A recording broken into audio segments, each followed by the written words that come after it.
Because of Winn Dixie, Chapter 17, by Kate DiCamillo, read by Stacy Kingery. Well, Litmus came home from the war, said Miss Franny as she went on with her story, and found himself alone. And he sat down on what used to be the front step of his house, and he cried and cried. He cried just like a baby. He missed his mama, and he missed his daddy, and he missed his sisters, and he missed the boy he used to be. When he finally was finished crying, he had the strangest sensation. He felt like he wanted something sweet. He wanted a piece of candy. He hadn't had a piece of candy in years. And it was right then that he had made a decision.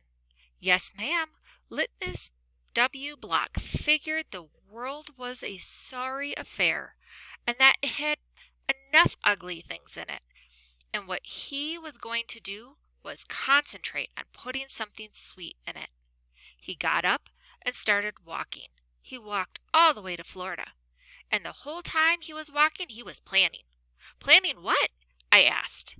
Why, planning the candy factory. Did he build it? I asked. Of course he did. It's still standing out on Fairville Road. That old building? Said Amanda. That big spooky one? It's not spooky, said Miss Franny. It was the birthplace of the family fortune. It was there that my great-grandfather manufactured the Litmus lozenge, a candy that was famous the world over. I've never heard of it, said Amanda. Me either, I said. Well, said Miss Franny, they aren't made any more. The world, it seems, lost its appetite for Litmus lozenges. But I still happen to have a few. She opened the top drawer of her desk. It was full of candy. She opened the drawer below that. It was full of candy, too. Miss Franny Block's whole desk was full of candy. Would you care for a Litmus lozenge? She asked Amanda and me. Yes, please, said Amanda. Sure, I said. Can Winn Dixie have one, too? I've never known a dog that cared for hard candy, said Miss Franny, but he is welcome to try one. Miss Franny gave Amanda one Litmus lozenge, and me too. I unwrapped one and held it out for Winn Dixie. He sat up and sniffed it, and wagged his tail and took the candy from between my fingers real gentle. He tried to chew it, and when that didn't work, he just swallowed the whole thing in one big gulp. Then he wagged his tail at me and lay back down. I ate my Litmus lozenge slow. It tasted good. It tasted like root beer and strawberry and something else I didn't have a name for. Something that made me feel kind of sad. I looked over at Amanda. She was still sucking on her candy and thinking hard. Do you like it? Miss Franny asked me. Yes, ma'am, I told her. What about you, Amanda? Do you like the Litmus lozenge? Yes, ma'am, she said, but it makes me think of things I feel sad about. I wonder what in the world Amanda Wilkinson had to feel sorry about. She wasn't new to town. She had a mama and a daddy, and I had seen her with them in church. There's a secret ingredient in them, Miss Franny said. I know it, I told her. I can taste it. What is it? Sorrow, Miss Franny said. Not everybody can taste it. Children especially seem to have a hard time knowing it's there. I taste it, I said.